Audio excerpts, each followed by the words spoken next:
Hello guys, it's Zoe here. Welcome back to my studio. Let's do some art and watercolor together. In this video, I will be talking about this painting. This is a print. This is a print of the original painting, and the original is currently displayed in a local gallery in Seattle. I will have the link below in case you want to check it out. But I will be sharing the process I use behind this painting, and also the general process how I paint. It's the first time I tried watercolor splatter effects, which is the effect around here. So if you are interested, let's dive into voiceover and the painting time lapse. I already had a pencil sketch completed, and right now I'm adding the first layer of my painting in watercolor. Generally, I start my painting by using wet on wet technique, so to lay down some basic colors on the background. One of the goals is to build the background colors to set the general atmosphere for the painting. Another one is to overcome my problems with a blank canvas.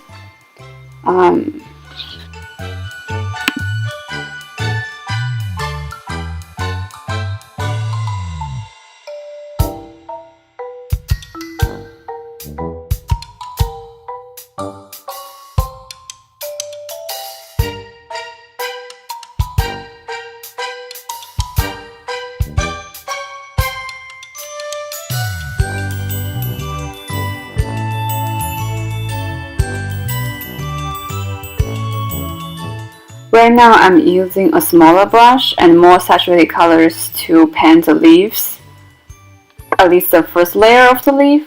So for watercolor, we generally paint from light to dark and from lighter value to denser value, if it makes any sense.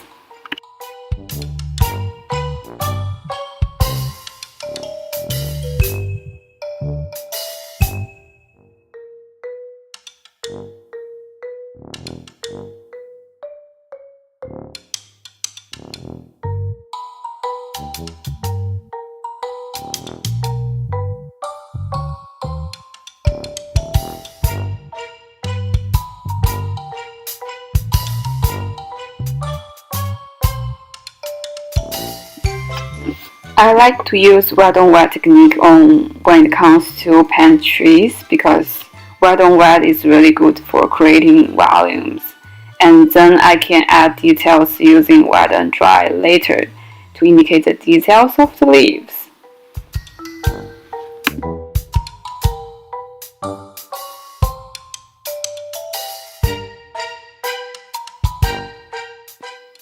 I waited the first layer to dry and ready to go in to paint the second layer.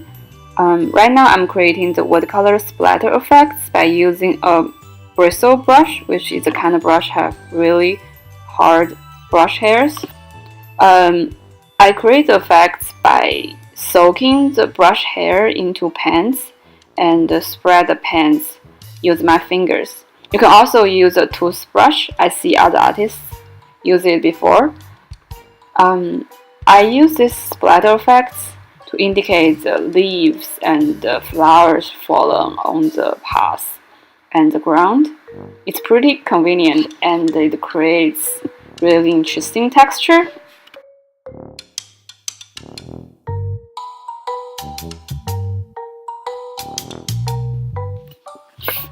Right now I'm using a liner to create the tree trunks. For the trees are supposed to from far away, that's why they are so small, and a small liner brush is perfect for that.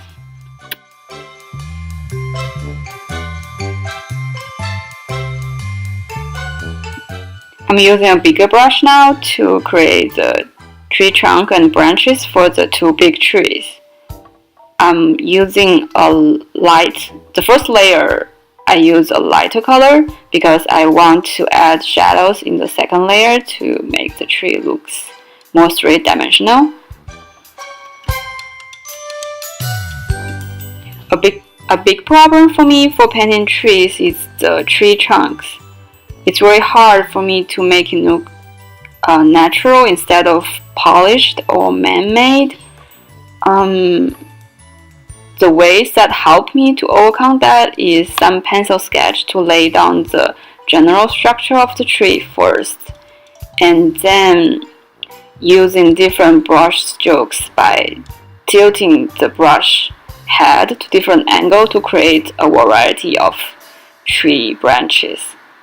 Okay, right now I'm using angle brush to create the details for the leaves.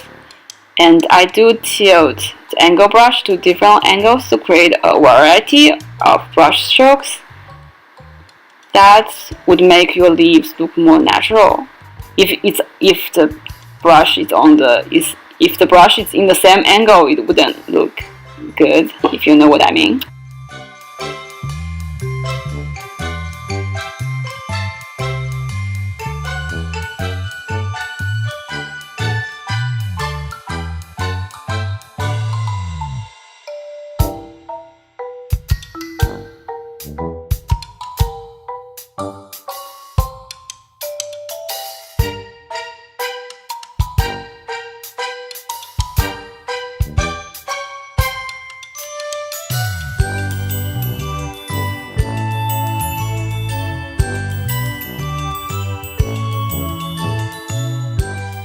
I guess one thing to pay attention to the leaves is also different values depends on its distance to the viewer, because if it's far away, then there's less details there. If it's closer to the viewer, it will have more saturated colors, more details.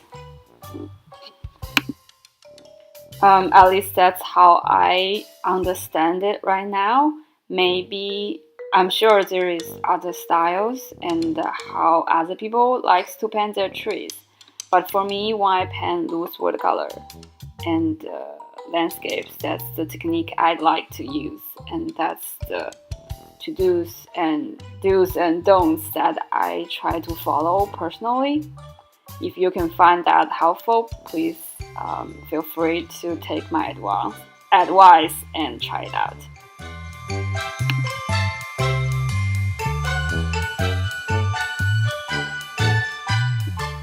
Right now I'm painting the second layer, the shadows on the tree, using angle brush and a darker value of colors.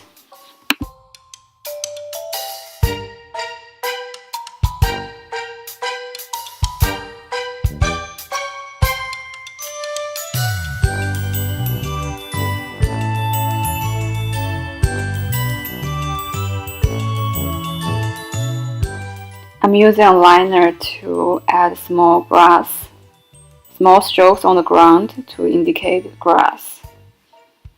For my loose watercolor style, I really just need to indicate. Too much details might make the painting look way too noisy, if that makes any sense. So I'm adding darker values to the painting now to indicate shadows.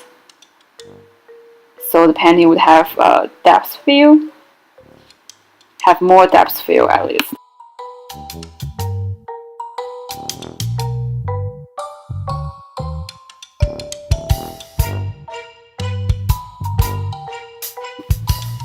A small liner to add a second layer for the tree trunks from far away, and more tree trunks, so it have add some variety to the trees.